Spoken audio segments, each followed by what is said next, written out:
Oh, how's it going today, Keith? Oh, going pretty good, John. I'm sorry, I saw you starting. I had to interrupt you. What? No, that's fine, man. I didn't actually have a start. I was you were thinking so for a poised, second. you had your hand up, your mouth open, like.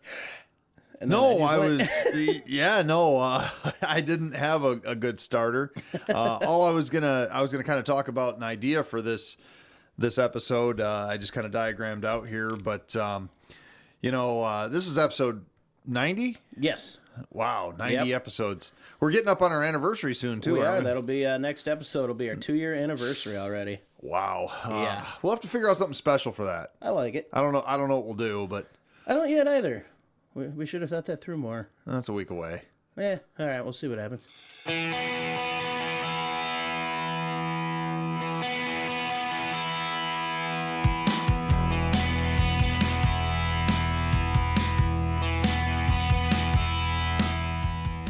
It's time to hit the trail, lock in those hubs, and throw it into low range.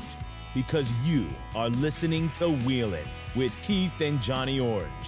They're here to talk about 4x4s, trucks, and everything to do with enjoying the great outdoors. Buckle up. Here's your hosts, Keith and Johnny Orange. All right, John. I have noticed lately, and we've talked about it on the last couple of episodes, that 4x4 talk has been building more and more. We're getting a lot of requests every day. Yep. We're still only a few hundred members, but I'm seeing more activity, and I'm seeing people that are interacting with us more on there. Yeah. Not just us, but with all the other listeners too, which is awesome. And I think it's a lot because of what you tell them at every episode, where you're like, "Hey, Thanks for listening and have a good one. exactly." No, they're used to you saying, if you want to interact with us, and people are getting used to that. And so I kind of got thinking about it, and I was thinking we ought to do a straight up 4x4 talk episode. I'm for it. I just went and jotted down. I went through 4x4 talk, and we can't get every single one of them here, but these are some of the recent ones in the last week or so that our listeners have either asked us questions about or asked other people about. Okay. And so I was thinking you and I could bounce back and forth. I know we've already answered on some of these. I don't know if we've both answered on both of them. I know you're a lot more active on it than I am. I see it, and I'm unfortunately very, very forgetful in responding. So that's my bad, guys. Sorry. Well, yeah, we're busy lives. It's hit and miss Yeah. for me. I'll go 2, 3, 4 days without being on Facebook, and then I'll have a day where I'm slow at work or whatever, and I'm on it, every break and every lunch. So it's just Yeah. kind of a hit and miss for me. But I just I do like that people are interacting with us, and like you said, they're interacting with the other people as well. community. The community. That's the right word. The community. The 4x4 community out there. I like it. And, starting off here on my list, might as well just go down through the list. It's the easiest way to do this. We're going to do a shout out to Connor DeCorte, I think is maybe how you pronounce it, or maybe it's DeCorte. I'm not sure if it's a Te, like a Spanish pronunciation, but he's in Australia. Oh, so cool. what would an Australian accent be on that? Colte. What's that? Colte? Cote? say it that? Yeah, it could be. Well, So there's an R. Was there an R? it's DECORTE. Okay. So, anyways, Connor from Australia. I got it. What's up, mate? Oh, Jesus. You know what, Connor? I swear to God, if he starts doing Crocodile Dundee, I'm gonna throttle him. Throttle. You're supposed to threaten me with a knife or something, and then Oh my God, that's not a knife. Anyways, so bad. this Sorry, is Connor. sober. I hope this isn't offensive to you, man. Anyways, They're Australian. They don't care. Yeah, They're gonna yeah. crack another Foster's and laugh along with us. Yeah, thick skin. And I mean, if you live in a country where 80% of the animals want to kill you, You probably don't care about this. well, I mean, The jokes, I mean. well, one thing actually on a side note about Australia is they have kangaroos. Yes. I've heard they're good eating. Well, so I have eaten them. They're delicious. Oh, nice. Jerky and stuff. But Little- the kangaroo is developed into such a fighter, okay? The male kangaroo is the only mammal in the world where his testicles are on top of his penis. Okay. And that's so if when he's fighting, he gets kicked in the nuts or whatever, you did not know this? No, No, I've never looked that far into kangaroo reproductive system. Yeah, it's a very odd. So you didn't know about that about kangaroos? Nope. We taught you something about kangaroos today. Apparently, yeah. I'm going to use that one later. Very odd. Very odd. Yeah, I got a anatomy. lot of those weird random facts in my head, and that one's going to go right up there with the rest of them.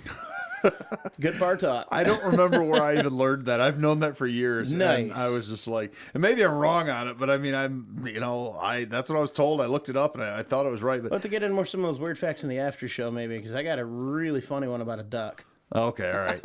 I know what you're talking about, I think. Well, anyways, Connor, he was looking for inspiration. He wasn't really so much as a question, but he was looking for inspiration about mounting mat tracks on rigs. Or like on the, down in Australia. The track things, like the big plastic tracks, the guy. Yeah. Those are cool. They are pretty cool. And I think he said in his post that he was looking for inspiration to mount them on the tray. So for our U.S. listeners, the tray is the bed of the truck, which on Australian rigs, New Zealand rigs, and a lot of places that are south of the equator, when they have what we would call like a mini truck or a small truck, instead of having a bed, they'll put a small flatbed on the back, and they'll put toolboxes, and they'll put all sorts of other things. They're a lot more popular than having a sided, like fleet side bed like is popular here. And so they call them trays, and he wanted some inspiration, like how do you mount on the tray? What's the best way you're doing this? And him and I kind of went back and forth a little bit, and I said, they're not really popular in the U.S. Yeah. And I think it's part of the cost. They are expensive, and I don't know what the MSRP is on a brand new set of mat tracks, but I know that you probably, for a good set of mat tracks, you could buy a low to medium priced winch for the same price. And so in the U.S., like I explained to him, mat tracks are great in the sand. Yeah. But we don't have a lot of sand wheeling except for like out maybe California and Nevada and stuff, and still most of that. Silver Lake. Well, yeah, that's sand, Or but Sleeping Bear. you can't wheel at Sleeping Bear. Well, I didn't know that. Well, actually, I think there's Parsons you can, but I have no idea. Silver Lake you can. But most of our hardcore wheeling in the United States is mud and rocks.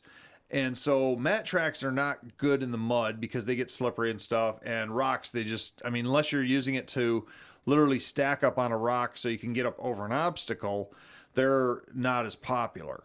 They're like basically a surfboard with tread. And two of them, they carry them around. The overlanding crowd has embraced them a little bit more than the hardcore off-roading and rock crawling crowd. But so mounting suggestions, personally, I always thought that if you were going to run a set of mat tracks like on a Jeep or something, I'd mount it. They're pretty light because they're plastic. Yeah. Mount them to the roof like a pair of surfboards. That look pretty cool. That would be kind of sweet. Plus it's a Jeep, so if you go upside down, you're good. Oh, there you go. I've seen guys mount them on the side, but if on a tray or something like on the bed of a flatbed truck, I mean, the options are endless. One of the things I've seen a couple people do in pictures and a couple at not Ultimate Adventure, SEMA a couple of years ago, is where they'll take the mat tracks on a small flatbed and they actually use them as bedsides. Huh. So they, like a stake bedside. Yeah. And so they make some mounting brackets, and so you can still use the bed to throw crap in. But that's awesome. So that's a neat idea too. There's different ways of doing it. But what were you looking the MSRP on them or something? Were you? No, I was just turning my volume down on my phone because I forgot to do that. Gotcha. So yeah, that's kind of my thinking about the mat tracks. What are your thoughts on the mat tracks, John? I like them. I don't know, more or less like the ones you roll up on and just kind of temporary install on them, or the ones that actually replace the tires on them. No. Mat tracks, as in the ramps. Oh, I might be using am I using the wrong word here? Maybe, or I'm thinking of the wrong thing. I'm thinking of the ones it's like a snowmobile belt. I think those are mat tracks. That's what I thought they were. Yeah. Hang on a second. Maybe they're also. Maybe we just did a whole beginning of this episode saying the wrong darn thing. We're totally keeping this. Well, I mean, that's fine. No. He says, show me your mounted mat tracks looking for inspo on a tray. So, yeah, mat tracks must also make them. Okay, I'm going to Google this right as we're doing this because we can do this. Yes, I'm thinking it's like a bulldozer tracks. Okay. That's what I'm thinking. Is that not... Am I thinking the wrong thing? No. So yeah, they are mat tracks, but mat tracks are also the ones you mount that are like the like you said, like the bulldozer and stuff. Yeah. Yeah. So no, what he's talking about are the ones that look like a bodyboard, like you would recover a dead body with. Oh. That's what I'm talking about. Oh, all right. My head's way in the wrong place. Yeah, but no, I'm glad you said something because there's actually some confusion there, and I knew Okay. I knew what he was talking about when he was talking about the mounting of them. That would make a lot more sense. Yeah. Okay. So yeah, they're usually like orange plastic. There's some other ARB makes one that they call their Tread Pro. Like you said, like a body recovery board. Yeah, it looks like that, but Yeah. it's got tread on it, and yeah, those are also. All right, that's cool. And that's MATRAX, and I think actually, let me see, Mat Tracks with that you're thinking of, I think has got 2 T's. Oh. I'm gonna look up right now and see. Is it like an English American spelling difference? Yeah. So the what you're talking about, and all of a sudden I lost my Wi-Fi signal. What's going on here? I believe what you're talking about are called Mat Tracks, MATTRACKS. Oh, He was okay. talking about them with an X at the end. Okay. So, all right, listeners, sorry to confuse anyone out there. Mat Tracks versus Mat Tracks, two different You're just spellings screwing here. with Johnny today, aren't you? Well, I mean, I think we kind of screwed with each other because your mind went one place, mine went somewhere else. Yeah, I'm imagining a whole different kind of bedside here. Okay, all right. So you get what I'm talking about now. They're those big. Yeah. So you can see how they're not highly useful in most Yes. places in the U.S. Yes. Mud they're okay with. Does my joke about putting them on the top of the Jeep make more sense now? Does. Okay, cool. All right. I was kind of like, where's he going with this? But okay. I swear to God, it's just water in this. Yeah, sure. It's probably vodka. Or moonshine again. No. All right. So That would eat through the now, plastic. so you know what we're talking about. What are your thoughts on Mat Tracks with a X? I definitely like mounting them on the top. Yeah. Or like you said, they'd be great as like a bedside. It's on the Or tray. yeah, that'd be really cool. Like dual purpose with them yeah. instead of just Or strapping them just to throw a a bed. ladder rack. Be fine. Throw them right in a ladder rack. Well, I mean, just strapping them to the bed or putting them on the hood. Like I've seen a number of the H1 and H2, H3 crowd. They for some reason they were really big with those for guys for a while. Kind of the mall crawlers, I think, is what it was. But they were mounting them to the hoods, and on a Hummer, you only have like 1.5 feet of windshield already. Yeah. So now you just added 6-8 inches of material to your hood. You don't have a lot of vision. No. I saw one up in the UP running around like that one year, and it was really a badass H1. They had some 42-inch IROCs on it. Ooh. And On an H1? uh-huh. That had to be sweet. Yeah, it was very cool looking. But then they had some Mat Tracks, but they were mounted to the hood, and they were pretty low. But I was looking at it, and I'm going, oh man. And then I saw another H1 a year later, and I think it might have been the same one because they may have decided that it wasn't a good mounting location because then they had them on the Gotcha. back ramp style. Okay. On the back of the H1, and I think that maybe they went, oh yeah, the hood wasn't the greatest look. How big are those things? I think they're about the size of like this tabletop that we're at, so like 5 foot long, maybe Okay. 16 inches wide. Well, yeah, not as wide as a tabletop here, but About the width of a tire? yeah, Maybe yeah, A little bigger? yeah. So Okay, that they're, makes they're sense. kind of like a little narrower than a bodyboard, but I think Yeah. you can use them as a bodyboard. That is one nice thing about the Mat Tracks. I did see a write-up forever ago about the time that they started to promote those things, and I think it was maybe an Overland Expo or something, and they were doing a bunch of like they were doing a presentation on first aid off the trail, like so if you're emergency situations, and one of the examples they use is if you had a Mat Tracks board and you needed to strap someone down that had like a head or neck injury, that you could use the Mat Tracks board to Awesome. strap them down. So that's another purpose for them Yeah. too. So I'm not hating on the Mat Tracks, but what I'm saying is it's this big bulky thing you got to carry with Yeah. you. It's going to take And- up a lot of space. Exactly. Is it worth the space? Now, Australia, where they got a lot of sand, if you're wheeling out like Pismo out in California, or you're wheeling Nevada desert, somewhere where you're just getting a lot of loose sand, or if you're wheeling Sahara or Middle East or something like that, Mat Tracks might be a better investment than a winch. Yeah. Like he said in our conversation, I mentioned that most people are spending winches. He goes, we don't have a lot of stuff to winch off of. Yeah. And that's the thing, over here we got trees and big rocks everywhere. If we're wheeling in sand, we can still use a winch, but then we got to use a land anchor, or we've got to dig a something to hole and dig put a it tire into. in it. Yeah. So the Mat Tracks are a cool piece. I do like now them. knowing the proper definition also makes more sense why you said the price comparable to a winch. Okay. Because I've looked at those before for Jeeps. I'm like, that's like $8,000. Oh yeah, Why- no. what? The Matrax RC or RKS, Yeah. those are a little different. Yeah. Yeah. All right. So moving on, buddy.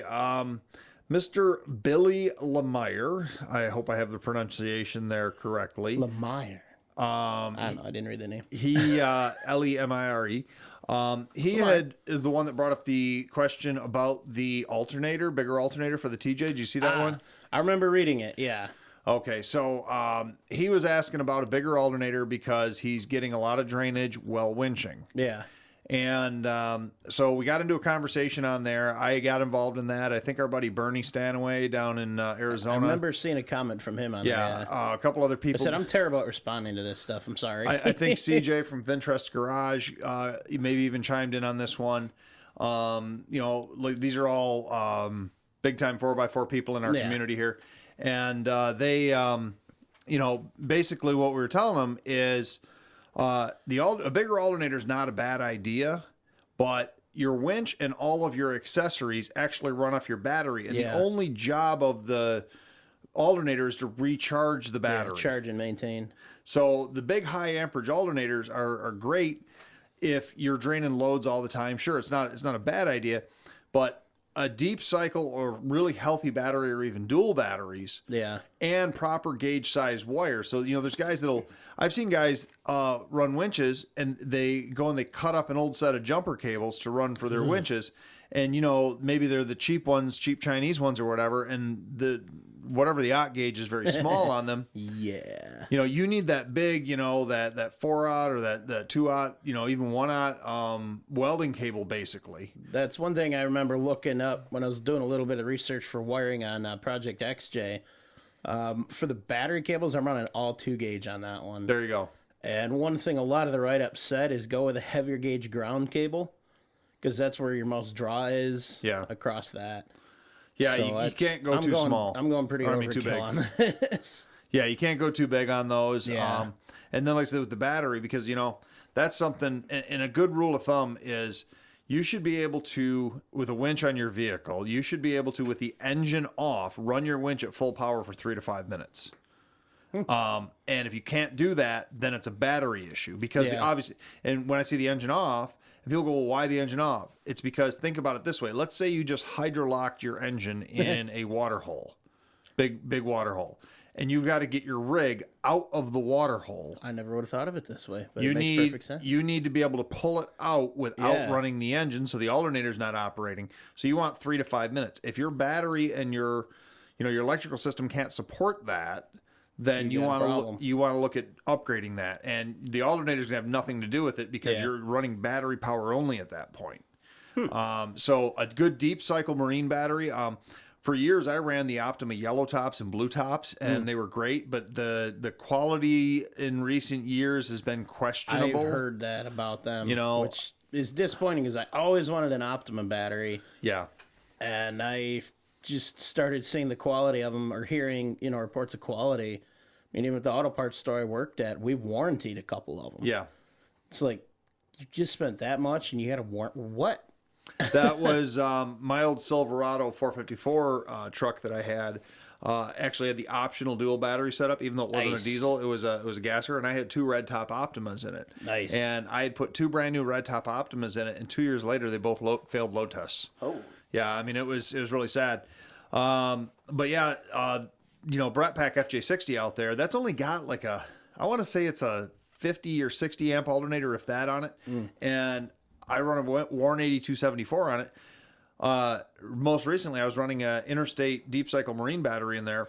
No problem. I had a couple times where the engine's not running, whatever. I could winch for 5-6 minutes, no problem, without draining the battery. So that's really what you want to think of when you're, and it's not just a Jeep TJ, it's all your rigs. I mean, I ran Suzuki Samurais with 35 amp alternators and 12,000 pound winches. Yeah.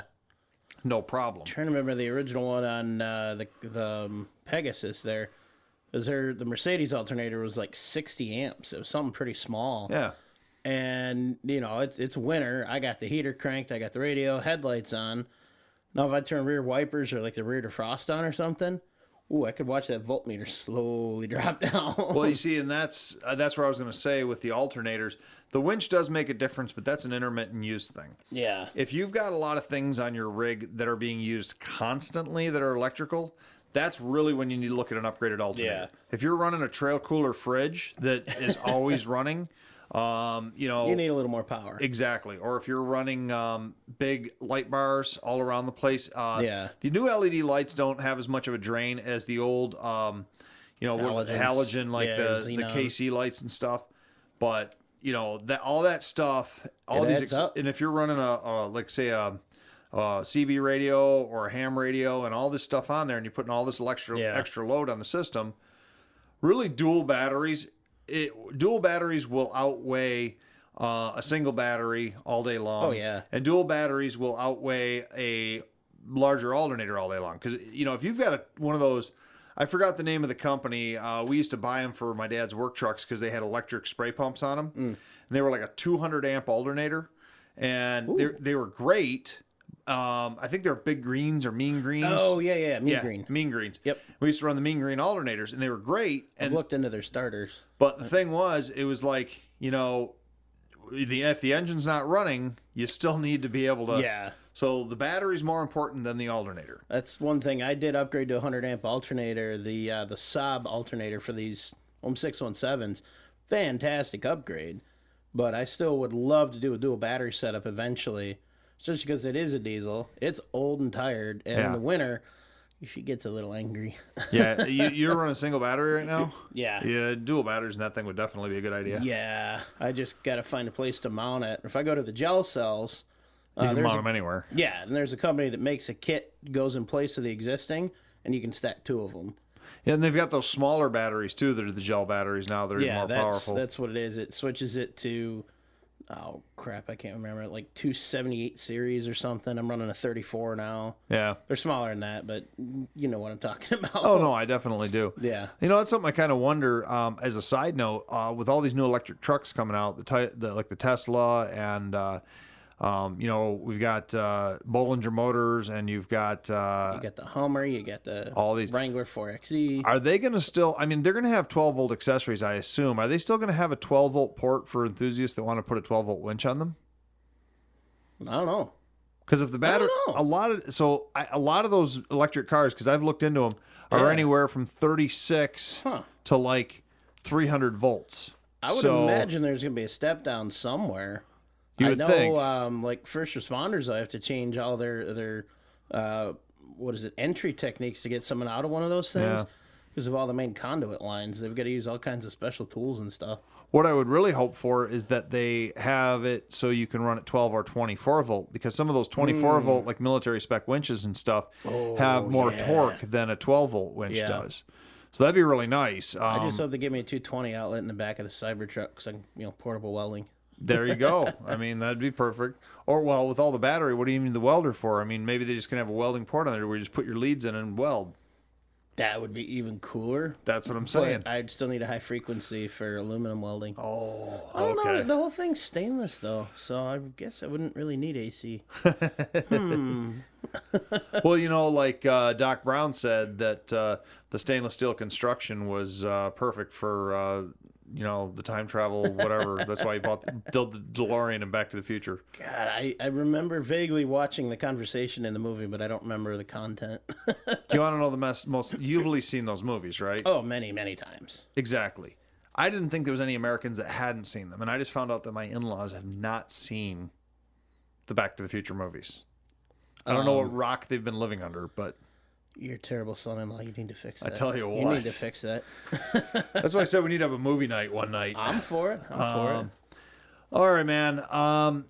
Here's another one. McCaden Christensen wants to know about if anyone, and he especially said out in the Utah area, he wants to know about TDI Volkswagen diesel swapping a Suzuki Samurai. Now, the motor he has available or already has is a 1.9 liter out of a newer Volkswagen. I don't know if you Yeah. remember if he said Jetta or Golf, or I think he said Jetta. So he wanted to know if anybody done that, or if they're familiar with it.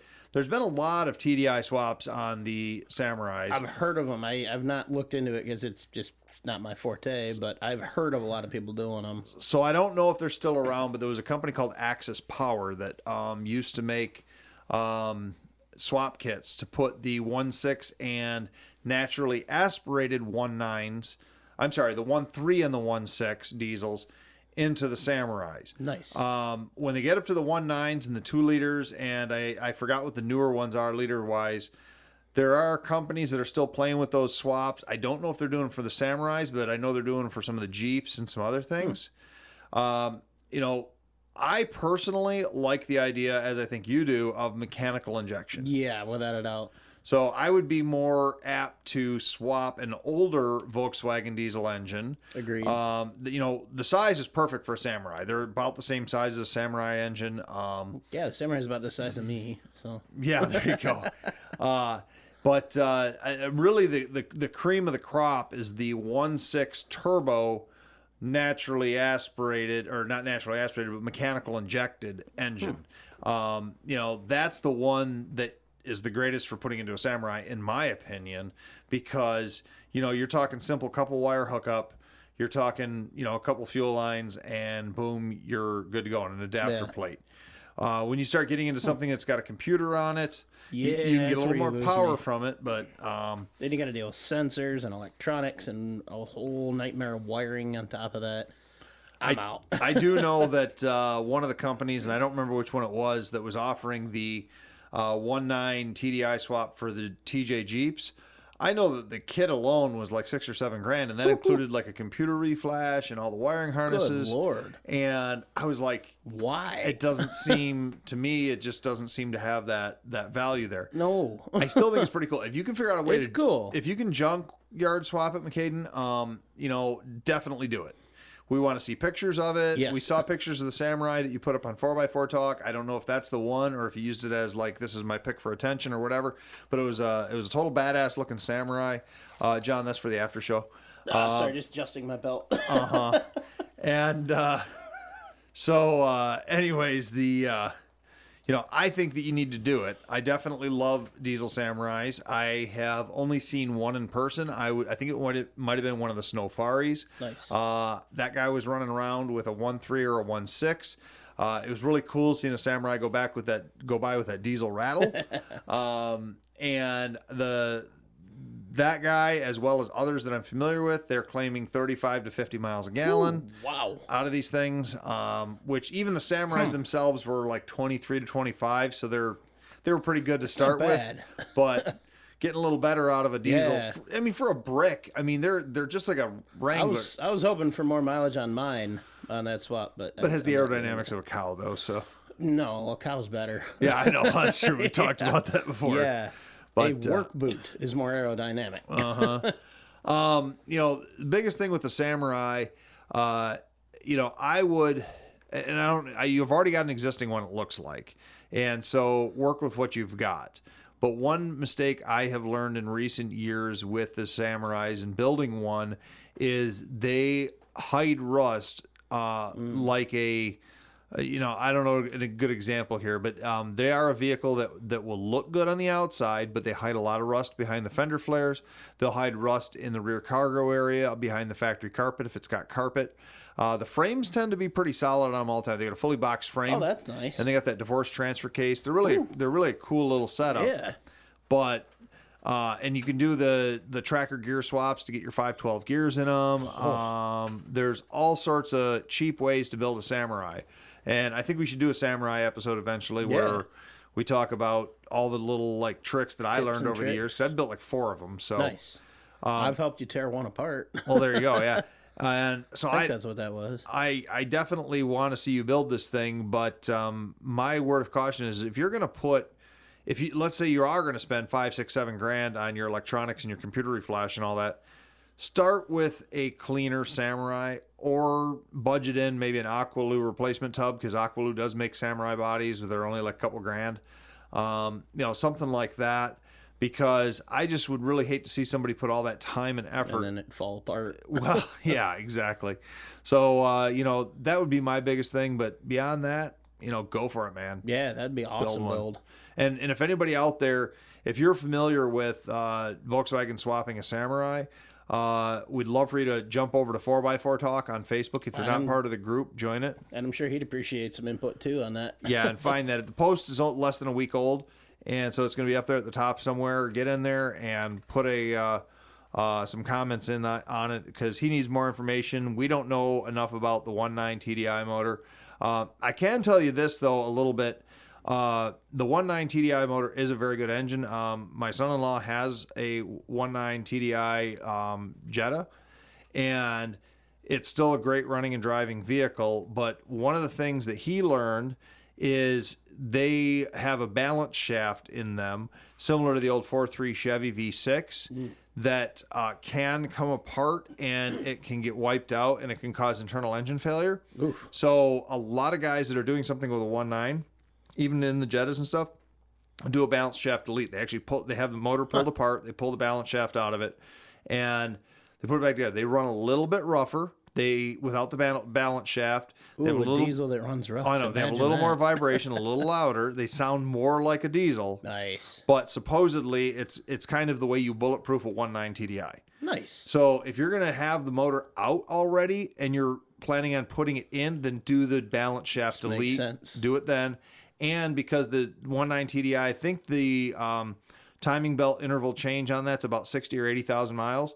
Put a new timing belt on it while you're at it. So do your timing belt and do your balance shaft delete and before you put it in the Samurai, because it would suck to just slap that motor in there and then all of a sudden have your timing belt go or have the balance shaft destroy itself on you. So do both of those mods while the motor's out, because it's really easy to do them with the motor on the stand. Yeah.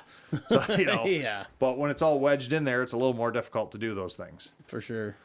I got one more on here, John, that I wrote down. I know there's more on 4x4 Talk, but Brent Dutcher Duche, is that the one you tried to do that before? Yeah. Yeah. I don't remember what we said. I know he said I said it right the first time, but I don't remember what I said. Okay. I think we just went with Dutcher. Okay. Well, he had asked another question on there, and he had asked a question. I didn't even see that one. How am I missing so many of these? That's because you don't pay attention I guess. to anything. I'm surprised you even got here today. Surprised you didn't just drive past and keep going. I've done that before. Yeah, I know you have. Sure, I'm listening to a good song or something. And like, there's not a light before. Oh, crap. Yeah. Well, his question was, he wanted to know if anyone was running 85W140, so like the really heavy gear lube, in their axle for a lunchbox locker. Okay. Versus the 80W90 or whatever would be recommended for whatever axle. I think he specifically said Dana 35 or Dana 30. I don't remember. I didn't write that whole thing down. And we got a little bit of a conversation going on there about, with a mechanical type locker. Did we discuss this one before? I don't think so. Last week? With the pins and the we clutches? discussed the lockers, but I don't think we did anything about the fluid. About the fluid, Yeah. okay. Basically, there's really no problem doing that with a heavier fluid. Yeah. But, you don't necessarily want to play around with your lockers, with the clutch packs and stuff, with a heavier weight fluid or a lighter weight fluid, because like a Detroit locker that has clutch packs in it or an Eaton, those are specifically designed to operate with a certain weight of gear lube. Yeah. And so if you start messing with that, you could cause, if it's too thin, you could cause slippage and premature failure. If it's too thick, you could cause it where it's not operating correctly, where, burn it up. Either burn it up or it either slips or it is too tight because they're actually, the fluid's just too thick for it. I don't know would I guess it's more a question of opinion maybe. Do you think, or no maybe, would the clutch pack type lockers like that have issues with the wrong kind of fluid like a transmission? Yes. Okay, so that's something to be aware of too. Make sure you're going with your factory recommendations for it. Yeah. Or whatever the brand is that uses it. It does depend on the locker. Detroits tend to really just kind of be okay with whatever you dump in them. Mm-hmm. But like the old GM G80 Gov locks, they were very touchy. And, that was one of those ones where you want to make sure that you're changing your fluid at regular intervals. Yeah. Whatever it recommends for your vehicle, 40, 50,000 miles. Because once it got too burnt or chewed up, it was causing Gov lock failure. Now, his part of his question was, do people do it for noise to make them quieter? And I did say I've never played around with it enough to know. I would think that in a mechanical type locker, like a lunchbox where it's just gears, teeth, pins, and springs, that you may get less noise with a heavier gear lube. I'm really curious, though, to find out. So if we've got It some would make logical sense, yeah. logical sense, but I've never tried it myself. Yeah, practical is not always the same. Exactly.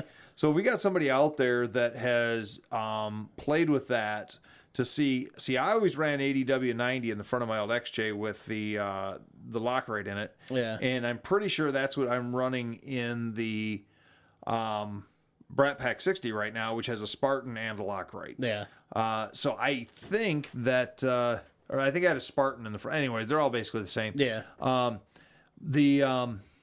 You know, I'd be willing once we get Brat Pack back on the road, which is going to be a while because we're doing a frame off on it. But, you know, I'd be willing to do a test on it, you know, That'd be interesting. That doesn't yeah. have a lot of locker noise to begin with. Yeah. But it would be interesting to, you know, put some ADW90, drive around, dump it out, put some 85 140 in there and see if it's quieter or not. I think at that point, though, we'd really have to get scientific on this one.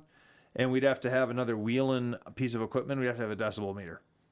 Yeah, I mean, we could do that. We could figure that out. I mean, are those expensive? Or I have no idea. I mean, I know I could use one once in a while because I've already peeked your board a couple of times in this episode. I've heard it, but Yeah, you're all right. oh, okay. But it might be there, but it's not here, and this is all okay. that really matters. but Well, until these lights get all red, then we're good. all right.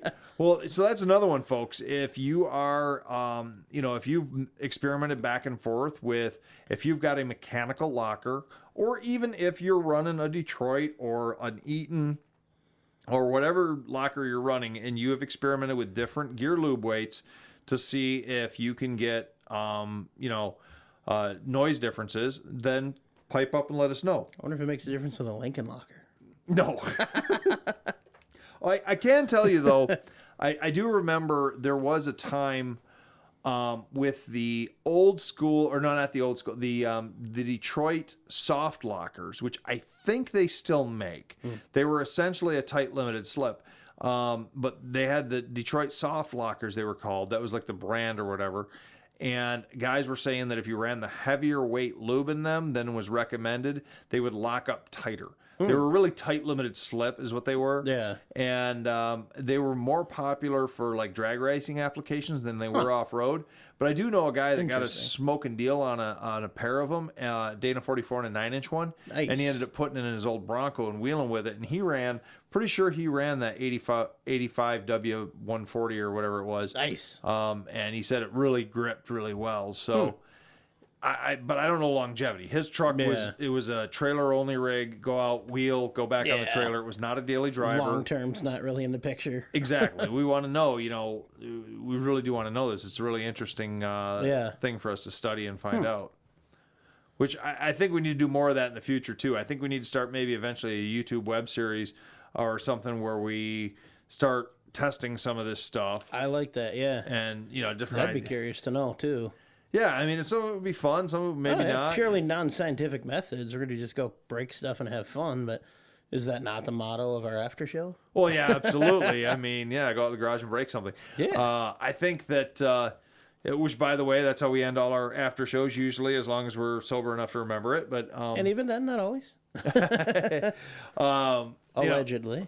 And, you know, guys, if you're enjoying this banter with John and I and our history episodes and all that stuff, you really need to get over on Patreon. I get it, Patreon, you got to pay for it, but, you know, it does help support us with the little costs that we have for our web hosting and for equipment upgrades when we need them.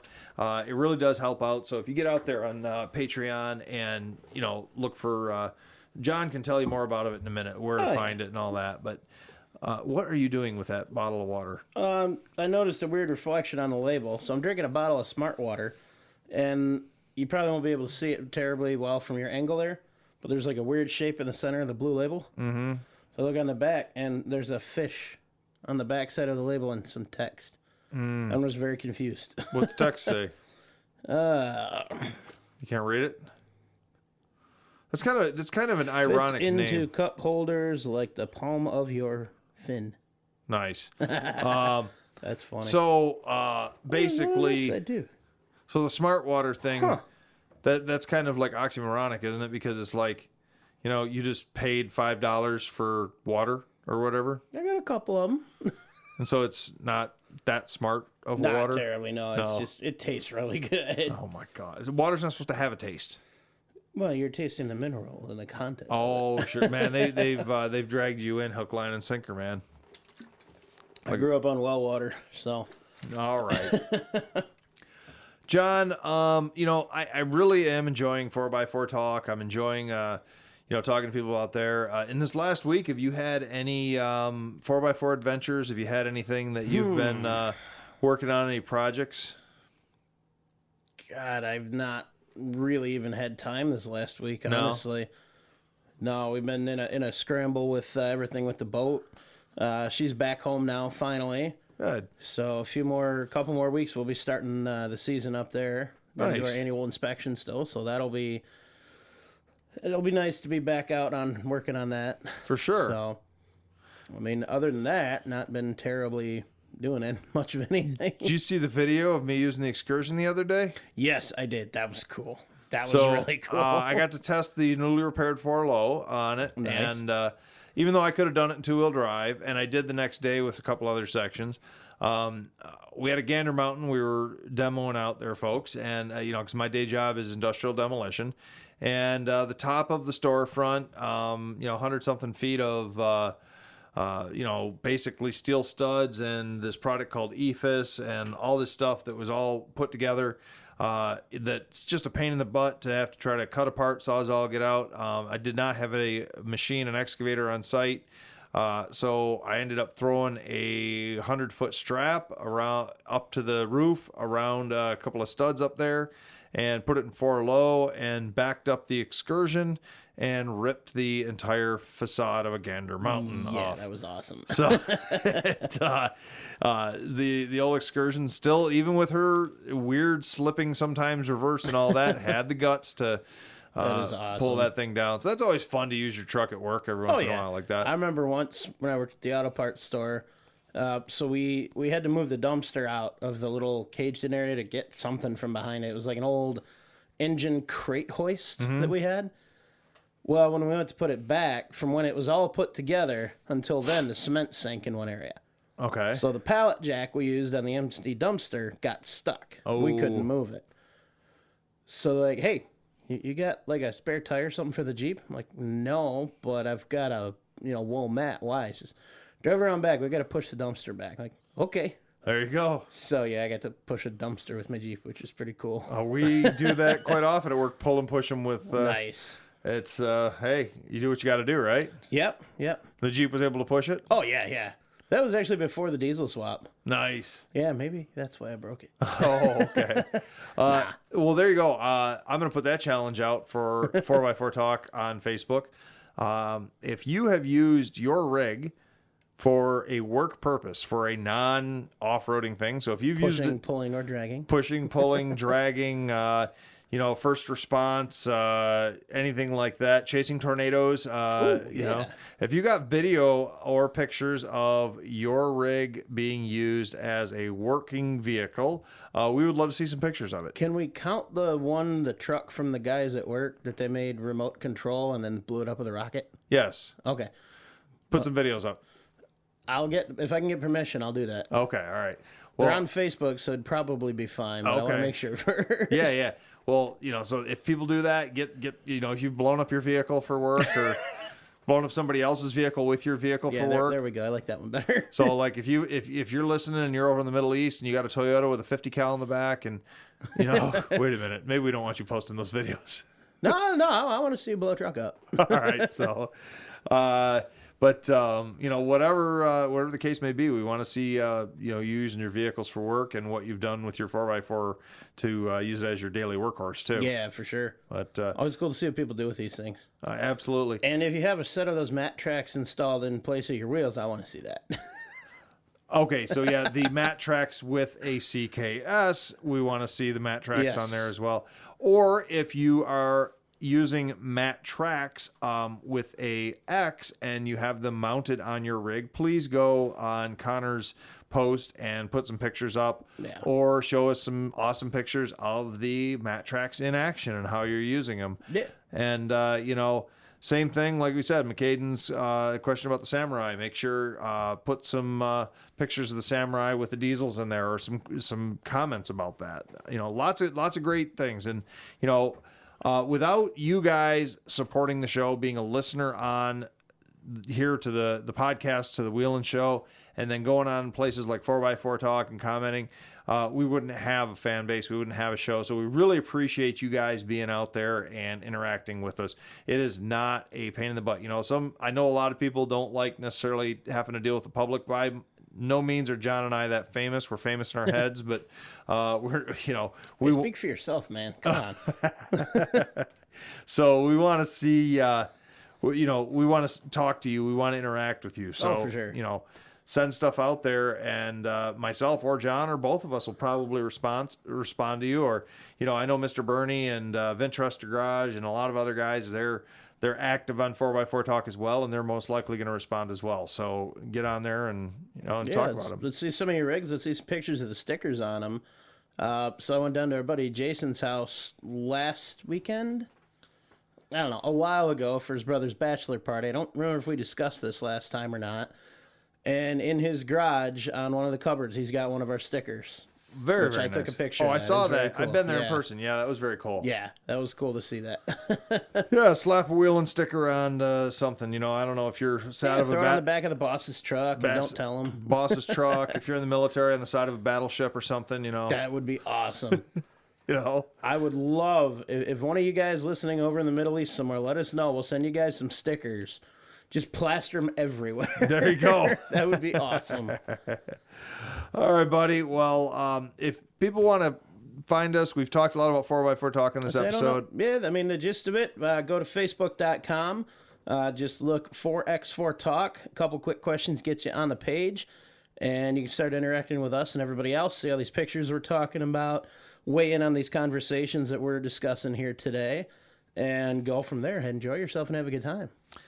Yeah, absolutely. And if you're interested in hearing about the Museum of Off-Road Adventure that John and I are both involved in, you want to make sure you go Facebook, Twitter, Instagram, and look up Museum of Off-Road Adventure. You will find us. We are most active on Facebook, but we are active on the others as well. And the museum is currently open for by appointment only due to the worldwide global pandemic stuff. So you can give us a call at 877-FWD-MORA to book an appointment, and we would gladly show you the museum. Love to show you around in Clay Township, Michigan. So with that, John? Well, we're not done yet. I got one more plug. Come on, man. Oh, you do? Yeah, we talked a little bit about Patreon already. Oh, okay. That's pretty much it. We talked about most of it already. Yeah. But yeah, check it out. Patreon.com/Wheelin' Like you said, there are a lot of the paid episodes to get the up-to-date stuff and the most recent, but we did make a bunch of episodes free. One of our more recent episodes was an interview we did with Pop from One Broken Bulb. That one is free. So check that out. Get kind of a preview of all the cool stuff we do there and all the fun we have with that. If you're listening, whatever platform you're listening on, make sure you hit like and subscribe on us. Share your favorite episode on whatever social media platform you're doing. And leave us a review. Let us know how we're doing. If you got any questions, things you like, don't like, let us know. And we'll go from there. So with that, we'll say thanks for listening and have a good one, everybody.